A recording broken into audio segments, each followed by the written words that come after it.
Welcome back to Takeout. Welcome to the Conversation Corner. You know I love to hang out here. Ken Salazar served as Attorney General of Colorado, Senator, U.S. Ambassador to Mexico, sharing his life story in a book called Borderlands.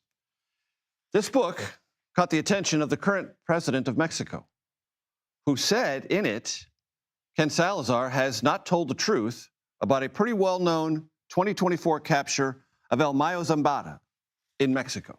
Ken Salazar, great to have you on the program. You guys have been fighting this out on social media and elsewhere. How do you want to respond to what the Mexican president has said? You know, Major, it's first of all great just to be here with you and to see you here again. So, you know, for me, it's about a united America. It's creating a new American alliance and security for both the United States and Mexico and Canada. And that's what my book is all about. That's what my service has been as a United States Senator, Ambassador, and Secretary of Interior under President Obama. So I don't know why she's saying what she says. I think it's a distraction for other things that are going on. But at the end of the day, the truth is the truth.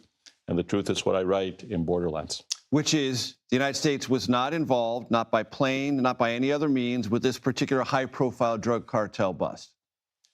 As I said in the book, and as Attorney General Garland said at the time, and as I communicated directly to the Mexican government many times, it was not our operation, not our pilot, not our plane, and that's where it stands. Now, it ought to be a victory for Mexico and the United States. You know, I don't understand why it is that when you capture somebody who's as bad as this guy was, there's not a victory parade both in the United States as well as in Mexico. That's how it ought to be. Ken, do you think this is about current anxieties or animosities that the Mexican government feels with the Trump administration about CIA and other involvement and other things going on in the drug fight within Mexico? You know, sensitivities around that? It could be. I can't get in her head, Major, but the reality of it is that if you're going to create a new American alliance that's going to bring security to both the United States and Mexico, fix the border, deal with fentanyl and drugs, arms going south, you're going to have to do it together. And you can't do it simply by demonizing one country or the other. You got to do it together. Ken, you write late in the book that President Biden did not do all he could, and the crisis on the border was one of the things that significantly undercut his bid for re-election before he abandoned it. And then when Kamala Harris took over as the nominee, her own problems there as the designated border czar also complicated, if not intensified, that sense of political separation from her on this issue. The President of the United States, Joe Biden, authentic and a good person. And my relationship with him, I value the relationship, I value him. But the reality of it is they were caught in a trap that's a historic trap. And that's the inattention of the United States and its foreign policy to the South, to the Americas. In Spanish, you would say, el rincón olvidado. We need to have la mirada al sur. We need to look to the South. In the same kind of conversation that I had with President George W. Bush about JFK and the Alliance for Progress, that's what we have to do. That was our agenda, my agenda when I went into Mexico. It's still the agenda. It's still the purpose of Borderlands. That's why I wrote the book. We got to have a new beginning as we look to the South. How do you evaluate when the president says, as he did yesterday, numerous months, zero illegal crossings, didn't need legislation, all you needed was a strong president to enforce border security, and we've got it? He's going about it the wrong way. He's breaking up families. He's taking people who have been living in the shadows of the United States for decades, way back since we were working on trying to get immigration reform passed. He's killed all of those things, taken people from the shadows of fear in our society to the shadows of death. They're being killed on our streets here in the United States because of his overzealous enforcement in a way that ought not to be done. Now, you got to have enforcement, but you have to do it right.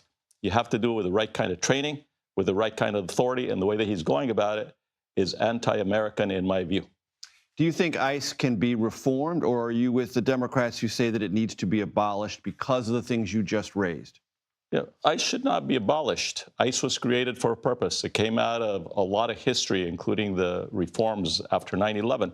So we need to have a border and control system that works, but they need to be trained and they need to be on mission. They can't displace the local police or local authorities in the way that they're doing.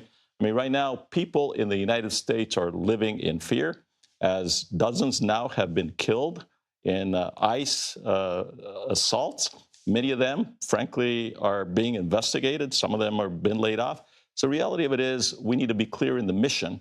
ICE has a mission, but it's not carrying it out the way that it should be carrying it out. You write in the book about your time as Interior Secretary. How do you evaluate what this administration has done, not only in terms of rewriting some history that the Interior Department is involved in, but also reversing public lands designations under the Interior Department to protect things? Our values, Major, have been about creating an inclusive America. That was the history of Barack Obama becoming president of the United States. It was our history as a cabinet as we move forward to try to bring the United States together again. We need it now more than ever. And you don't do it by essentially trying to erase the history of Harriet Tubman, the history of Dr. King, the history of people who have been on this march towards a more perfect union. You can't engage in the current project of erasure and expect that we're going to be a stronger America. We need to embrace diversity as our superpower. That's been my purpose in life. That's my purpose today. That's my purpose in Borderlands, and that will continue to be the case. What about opening up public lands for mineral and other kinds of extraction? Wrong-headed again. Public lands are great for our economy. There is what makes America great.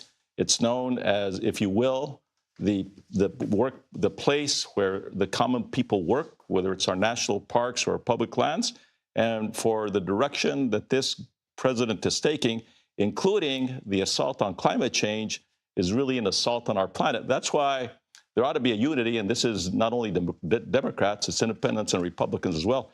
We got to get on the bandwagon of saving our planet. And right now, the 180-degree about-face that this administration is taking on is absolutely the wrong way to go. Ken Salazar, it's been a pleasure to have you. The book is Borderlands, My Fight for an Inclusive America. It's available anywhere you purchase your books on July 28th, so line up and get them.